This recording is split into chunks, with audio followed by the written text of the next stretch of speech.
जय माता दी। आप सभी को कैसे हैं आप सभी। आशा करता हूँ आप सभी अच्छे होंगे, स्वस्थ होंगे। आज मैं आपको कुछ ऐसे शक्तिशाली मंत्र बताने वाला हूँ जिन मंत्रों का जाप करके आप रिद्धि सिद्धि प्राप्त कर सकते हैं। आप अपने जीवन की समस्त समस्याओं का अंत कर सकते हैं। आप दिव्य दृष्टि प्राप्त कर सकते हैं। आप अपनी कुंडलिनी शक्ति को जागृत कर सकते हैं और आप वो समस्त शक्तियाँ प्राप्त कर सकते हैं जो बड़े बड़े साधु संत ऋषि मुनि कठोर तपस्या करके प्राप्त करते थे। जी हाँ, आज के समय में भी ये बिल्कुल संभव है कि आप भी साधना करके, जप करके, तप करके वो सारी शक्तियाँ, सारी सिद्धियाँ प्राप्त कर सकते हैं जो भी बड़े बड़े संत महात्मा प्राप्त कर लेते थे। मैं आपको इस वीडियो में सबसे महत्वपूर्ण विषय ये बताने वाला हूँ कि देखिए, मंत्र तो बहुत सारे होते हैं। अनेकों मंत्र हैं, शाबर मंत्र हैं, वैदिक मंत्र हैं, तांत्रिक मंत्र हैं और पुल्लिंग मंत्र हैं, स्त्रीलिंग मंत्र हैं, नपुंसकलिंग मंत्र हैं, पौराणिक मंत्र हैं, बीज मंत्र हैं। लेकिन सबसे बड़ी दुविधा वाली बात ये रहती है कि क्योंकि देखिए, जो मंत्र होता है ना, मंत्र हमको पूरे जीवन काल जपना होता है। इसीलिए जब भी किसी मंत्र का चुनाव करें तो बहुत सोच समझ करके मंत्र का चुनाव करें, क्योंकि जब आप किसी मंत्र का जाप करना शुरू कर देते हैं ना, तो वो मंत्र आपकी आत्मा के समान हो जाता है। जिस तरह से आपके शरीर में आपकी आत्मा वास करती है, उसी प्रकार से जो मंत्र होता है वो भी हमारी आत्मा में विलीन हो जाता है और हमारी जो अंतर चेतना है उसको जागृत करने लगता है। और जिस प्रकार से इस शरीर से अगर आत्मा को अलग कर दिया जाए तो ये शरीर शव बन जाता है, तो उसी प्रकार से जो मंत्र होता है, मंत्र को एक साधक के लिए छोड़ना बड़ा ही कष्टदायी हो जाता है, बहुत ही दिक्कत वाली बात हो जाती है और मंत्र कभी भी छोड़ना नहीं चाहिए। एक बार अगर आप किसी भी मंत्र का जाप करना शुरू कर दें तो उस मंत्र का जाप जीवन भर करना चाहिए और उस मंत्र को कभी भी छोड़ना नहीं चाहिए। क्यों नहीं छोड़ना चाहिए? क्योंकि लोगों के मन में ऐसी धारणाएं बन चुकी है कि आज ये साधना कर लो, आज वो साधना कर लो, आज कोई तीसरी साधना कर लो, परसों कोई चौथी साधना कर लो। इस तरीके से साधना करने पर आपको जो मूल शक्ति है, जो आपका मुख्य लक्ष्य है, वो कभी भी आपको प्राप्त नहीं होता, बल्कि आपके मन में हमेशा भटकाव बना रहता है। देखिए, अगर आप किसी सच्चे संत को खोजते हैं कभी भी अपने जीवन में, तो आप हमेशा उनके मुंह से एक ही बात सुनेंगे कि बेटा, आप अपने इष्ट देव की साधना करिए, अपने इष्ट देव की भक्ति करिए और अपने इष्ट देव के मंत्र का जाप करिए। उससे बढ़कर कुछ भी नहीं है। वो आपको ये सारी चीज़ें नहीं बताएंगे कि आप ये साधना कर लो, आप वो साधना कर लो, आप वो साधना कर लो, आप यक्षिणी साधना कर लो, आप देवी की कर लो, आप देवता की कर लो, आप भूत की कर लो, पिशाच की कर लो। जो सच्चा संत होगा, सच्चा भगत होगा, वो हमेशा आपको आपके इष्ट की ओर लेकर के जाएगा, आपको भक्ति की ओर लेकर के जाएगा। और वास्तव में जो मुख्य लक्ष्य एक साधक का, एक भक्त का, एक आम व्यक्ति का होना चाहिए, ईश्वर प्राप्ति। तो ईश्वर प्राप्ति की ओर जो संत आपको अग्रसर करें, जो आपको प्रेरित करें, सच्चे संत, सच्चे साधक वही होते हैं। तो आज की इस वीडियो में मैं आपको कुछ ऐसे मंत्र बताऊंगा जिन मंत्रों का जाप करके आप जो चाहें वो प्राप्त कर सकते हैं। आप दिव्य दृष्टि भी प्राप्त कर सकते हैं, आप अपने तीसरे नेत्र को खोल सकते हैं। तीसरे नेत्र को खोल करके आप भूतकाल, वर्तमान काल और भविष्य काल की जानकारियां हासिल कर सकते हैं। आप वो सब कुछ देख सकते हैं जो आप देखने की इच्छा रखते हैं। लेकिन ये होगा कैसे? ये होगा आपके इष्ट के मंत्र से, ये होगा आपकी इष्ट की भक्ति से, ये होगा आपके इष्ट की साधना से। तो अब मैं आपको कुछ मंत्र बताऊंगा इस वीडियो में, जो अलग अलग देवी देवताओं के मंत्र हैं, लेकिन ये इन मंत्रों में आपके इष्ट देव का भी एक मंत्र छुपा हुआ है और उस मंत्र का चुनाव करके आपको अपनी साधना शुरू करनी है और जीवन पर्यंत आपको इसी मंत्र का अनवरत रूप से जाप करते रहना है। चाहे आप किसी भी अवस्था में हो, कैसे भी हो, शुद्ध हो अशुद्ध हो, पवित्र हो अपवित्र हो, बस आपको अपने इष्ट के मंत्र का जाप करते रहना है। क्योंकि हमारे शास्त्रों में भी ऐसा कहा गया है, जपात सिद्धि जपात सिद्धि जपात सिद्धि न संशयः।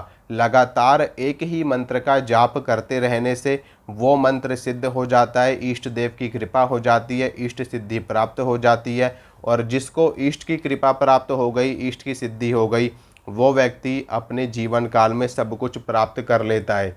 क्योंकि अगर हम बात करें ईश्वर की, परमात्मा की, परमेश्वर की, तो जो सबसे मूल शक्ति है, जो इस पूरे ब्रह्मांड को चला रही है, इस पूरी सृष्टि को चला रही है, वो ही शक्ति अलग अलग देवी देवताओं का स्वरूप लेकर के धरती पर अवतरित हुई है, या फिर देवताओं के रूप में अवतरित हुई है वो ही शक्ति। और वो ही शक्ति अलग अलग देवी देवताओं का स्वरूप लेकर के सबका कल्याण करती है। और वो ही परमेश्वर की शक्ति, वो ही ईश्वर की शक्ति, वो ही आदि शक्ति कभी विष्णु का रूप लेकर के जगत का पालन करती है, कभी शिव का रूप लेकर के संहार का कार्य करती है, तो कभी ब्रह्मा का रूप लेकर के सृष्टि का निर्माण करती है। तो मूल में तो वही शक्ति काम कर रही है। जिस तरीके से जितनी भी नदियाँ हैं, वो सारी नदियाँ सागर में जा कर के मिलती हैं, और सागर क्या है, समुद्र क्या है, मूल है। इसी प्रकार से समस्त देवी देवताओं की अगर आप साधना करते हैं, आराधना करते हैं, तो आप वहीं मूल में जा कर के पहुँचते हैं, जहाँ से समस्त देवी देवता, समस्त ब्रह्मांड, सारी सृष्टि उत्पन्न हुई है। तो यहाँ पर आपको कन्फ्यूज़ होने की ज़रूरत नहीं है, मैं आपको कन्फ्यूज़ नहीं करना चाहता। मैं आपको ये बताना चाहता हूँ कि आपको अलग अलग साधनाओं में नहीं भटकना है, आपको केवल एक ही साधना करनी है, और वो साधना है आपके इष्ट देव की। अपने इष्ट देव की साधना करते रहिए, और जीवन पर्यंत के लिए अपने आप को अपने इष्ट देवता की शरण में समर्पित कर दीजिए, और हमेशा बस उनके मंत्रों का जाप करते रहिए। और फालतू की चीज़ों के चक्कर में, फालतू की जो हम कह सकते हैं कि चीज़ों के चक्कर में ना पड़िए, कि हमको धन मिल जाए, हमको शत्रुनाश मिल जाए, हमारा वशीकरण हो जाए, हमको ये सिद्धि मिल जाए, हमको वो सिद्धि मिल जाए। नहीं, ये सारी चीज़ें माया का स्वरूप है, और ये सारी चीज़ें एक साधक को, एक सच्चे भक्त को भ्रमित करने के लिए आई है। इसलिए सारे भ्रम को तोड़ दीजिए, और बस सिर्फ और सिर्फ अपने इष्ट देवता के चरण पकड़ लीजिए, और उनकी सेवा में रह करके उनकी सेवा कीजिए, और अनवरत रूप से उनके मंत्रों का जाप करते रहिए। मैं आपको 100% नहीं, 200% नहीं, 1000% की गारंटी दे रहा हूँ कि आपके जीवन में किसी भी चीज़ की कमी नहीं आएगी। आपके शत्रु होंगे तो शत्रु आपके ख़त्म हो जाएंगे, आपके जीवन में धन की कमी होगी तो आपको धन की प्राप्ति हो जाएगी, आपके जीवन में मैं ये कह सकता हूँ कि पारिवारिक कलेश होगा तो पारिवारिक कलेश खत्म हो जाएगा। जीवन में कुछ भी, किसी भी चीज़ की कमी आपके नहीं रह जाएगी। बस आपको अपने इष्ट देवता की शरण नहीं छोड़नी है, हमेशा उनकी शरण में रहना है, और उनकी कृपा से समस्त कार्य आपके सिद्ध हो जाएंगे। तो चलिए अब मैं आपको एक एक करके मंत्र बताता हूँ सभी देवी देवताओं का। जो भी शक्ति आपके इष्ट हैं, उनके मंत्र का जाप आपको करना है। तो सबसे पहले जो अग्र पूजा के अधिकारी हैं भगवान गणेश, उनके मंत्र की बात करते हैं। तो भगवान गणेश का जो मूल मंत्र है, ओम गं गणपतये नमः, ओम गं गणपतये नमः। आप इस मंत्र को इस तरह से भी पढ़ सकते हैं, ओम गम गणपतये नमः। दोनों में से किसी भी तरीके से आप मंत्र का पाठ, मंत्र का जाप कर सकते हैं। अब मैं आपको बात करता हूँ माँ दुर्गा के मंत्र की। तो माँ दुर्गा के वैसे तो अगर हम मूल मंत्र की बात करें तो नवारण मंत्र सबसे मूल है, सबसे श्रेष्ठ है, और श्रीमद् देवी भागवत महापुराण में भी इसी मंत्र के बारे में जानकारी दी गई है। तो नवारण मंत्र की बात करते हैं, ओम ऐं ह्रीं क्लीं चामुंडाय विच्चे, या फिर ओम ऐं ह्रीं क्लीं चामुंडाय विच्चे। ये माँ दुर्गा का मंत्र है। माँ काली का मंत्र भी यही है, माता शीतला का मंत्र भी यही है, माता सरस्वती का मंत्र भी यही है। समस्त देवियाँ, जितनी भी देवियाँ हैं, सारी देवियाँ इसी मंत्र के अंतर्गत आ जाती हैं। इस एक मंत्र से आप समस्त देवियों को सिद्ध कर सकते हैं।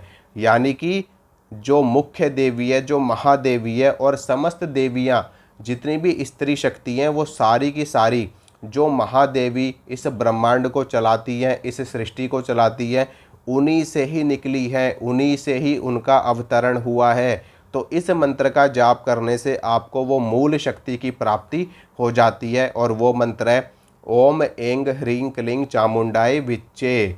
तो ये हो गया माँ दुर्गा का मंत्र।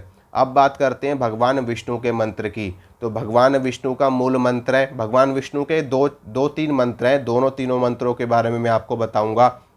देखिए, भगवान विष्णु का जो मूल मंत्र है वो है ओम नमो नारायणाय।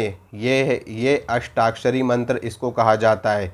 इस मंत्र का जाप करने से रिद्धि सिद्धि यश कीर्ति मान सम्मान पद प्रतिष्ठा दिव्य दृष्टि अष्ट सिद्धियों की प्राप्ति होती है। और ये भगवान नारायण का, भगवान विष्णु का मूल मंत्र है ओम नमो नारायणाय। कई लोग ओम विष्णवे नमः इस मंत्र का भी जाप करते हैं, लेकिन ओम नमो नारायणाय ज़्यादा श्रेष्ठ माना जाता है। और ये मंत्र परम तत्व को प्राप्त होने वाला मंत्र है, कि इस मंत्र का जाप करने से आपको महाविष्णु की कृपा मिलती है, जो इस पूरे ब्रह्मांड के स्वामी हैं। और दूसरे मंत्र की बात करते हैं, भगवान का एक मंत्र और है ओम नमो भगवते वासुदेवाय। ये मंत्र भगवान श्री कृष्ण को समर्पित होता है। तो इस मंत्र का जाप करने से भी आप ईश्वर के, परमेश्वर के उस मुख्य स्वरूप को प्राप्त कर सकते हैं। इसके अलावा एक महामंत्र भी भगवान श्री कृष्ण का है हरे राम राम राम हरे हरे, हरे कृष्ण कृष्ण कृष्ण हरे हरे। आप इस मंत्र का भी जाप कर सकते हैं। वैसे तो हम बात करें कि एक तरीके से ये मंत्र नहीं है, ये एक तरीके से नाम जप आप इसको कह सकते हैं। ठीक है, मंत्र तो दो ही है, ओम नमो नारायणाय और ओम नमो भगवते वासुदेवाय। बाकी हरे राम ये एक तरीके से भजन कीर्तन करने के लिए माना जाता है। तो हम इसको नाम जप की श्रेणी में रख सकते हैं, हम इसको मंत्र नहीं कहेंगे। ये भजन करने के लिए श्रेष्ठ है कि आप भगवान का सुमिरन कर रहे हैं, भगवान का भजन कर रहे हैं, तो उसके लिए सही है। बाकी दो हैं, दोनों में से आप कोई सा भी जप सकते हैं। अब बात करते हैं भगवान शिव की। ओम नमः शिवाय ये महामंत्र है भगवान शिव का।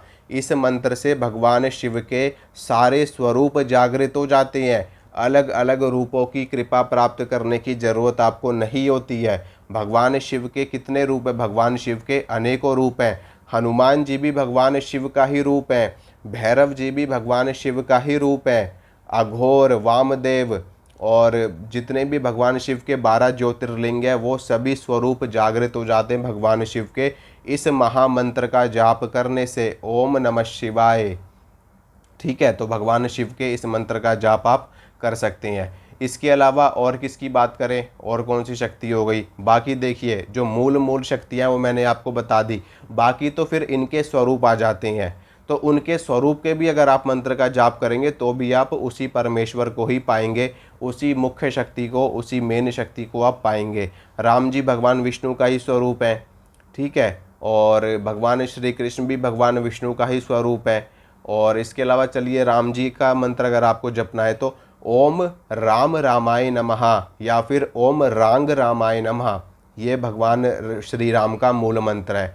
तो इसका भी आप जाप कर सकते हैं। बाकी मैंने सभी आपको बता दिया। बाकी तो नवग्रह हैं, सूर्य, पृथ्वी, आकाश, जल। वैसे तो भगवान सूर्य को सूर्य नारायण की श्रेणी में रखा जाता है, लेकिन फिर भी ये नारायण का ही एक अलग भिन्न स्वरूप आप मान सकते हैं, जो सारे संसार को प्रकाश दे रहे हैं, सारे संसार को ऊर्जा प्रदान कर रहे हैं। तो नवग्रह में जो मुख्य ग्रह माना जाता है, कि समस्त ग्रहों के राजा भगवान सूर्य को कहा जाता है, और इनको सूर्य नारायण भी कहा जाता है। तो वो भगवान सूर्य नारायण का मंत्र कौन सा है? ओम घृणी सूर्याय नमः, ओम ह्रीं सूर्याय नमः, ओम भास्कराय नमः, ओम दिवाकराय नमः। इस तरीके से भी आप जप सकते हैं, लेकिन भगवान सूर्य की आराधना आपको अलग से करने की आवश्यकता नहीं है। अगर आप उनको एक लोटा जल सुबह सुबह स्नान करके दे देते हैं तो उसी से वो प्रसन्न हो जाते हैं। बाकी जो मुख्य देवी देवता मैंने आपको बता दिए, भगवान गणेश, माँ दुर्गा, ठीक है, भगवान शिव और भगवान विष्णु, ये मुख्य हैं, और बाकी सभी के सभी इनके अवतार हैं। तो जब आप इनके मंत्र का जाप करते हैं तो आप ये मत सोचना कि हम मंत्र जाप कर रहे तो हमको कुछ अनुभव नहीं हो रहा। आजकल लोगों के बीच में सबसे ज़्यादा जो दिक्कत वाली बात है वो अनुभव को लेकर के। लोगों को अनुभव चाहिए, लोगों को ईश्वर नहीं चाहिए, लोगों को अनुभव चाहिए। और अगर ईश्वर आ गए सामने तो लोगों की हालत ख़राब हो जाती है, लोग डर के मारा भाग जाते हैं कि भगवान हमारे सामने प्रकट हो गए, अरे ये क्या हो गया। तो अनुभव के चक्कर में मत रहिए। आप ये देखिए कि आप जिस महाशक्ति के मंत्र का जाप कर रहे हैं, क्या वो शक्ति इतनी जल्दी आपसे प्रसन्न हो जाएगी? आप ये सोचिए, जो साधु संत महात्मा थे, 12-12 साल जप करते थे, तप करते थे, एक एक पैर पे खड़े होकर के तपस्या कर रहे हैं, अन्न जल का त्याग करके।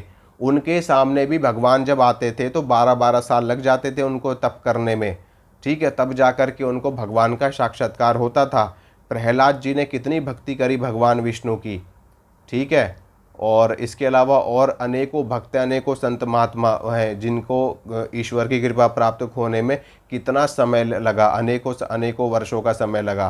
तो आप सोचिए कि आप अपने घर में बैठ करके माला कर रहे हो, 11 माला 21 माला, तो क्या उससे भगवान आ जाएंगे? नहीं आएंगे। तो इसमें आपको सबसे ज़्यादा ज़रूरी चीज़ है वो है आपको धैर्य रखना है। अगर आप धैर्य नहीं रखेंगे तो आपके ऊपर कृपा नहीं होगी। इसलिए धैर्य रखिए, अपने मन को भटकने मत दीजिए, अपने इष्ट के प्रति समर्पित रहिए, उनकी शरण में रहिए, और आप देखेंगे कि कैसे आपके जीवन में चमत्कार घटित हो जाता है। ठीक है, तो आशा करता हूँ दोस्तों जो जानकारी मैंने आपको दी आपको अच्छी लगी होगी, पसंद आई होगी। इसी तरह की जानकारी मैं आपको देता रहता हूँ। मिलूँगा आप सभी से अगली वीडियो में। जय माता रानी की।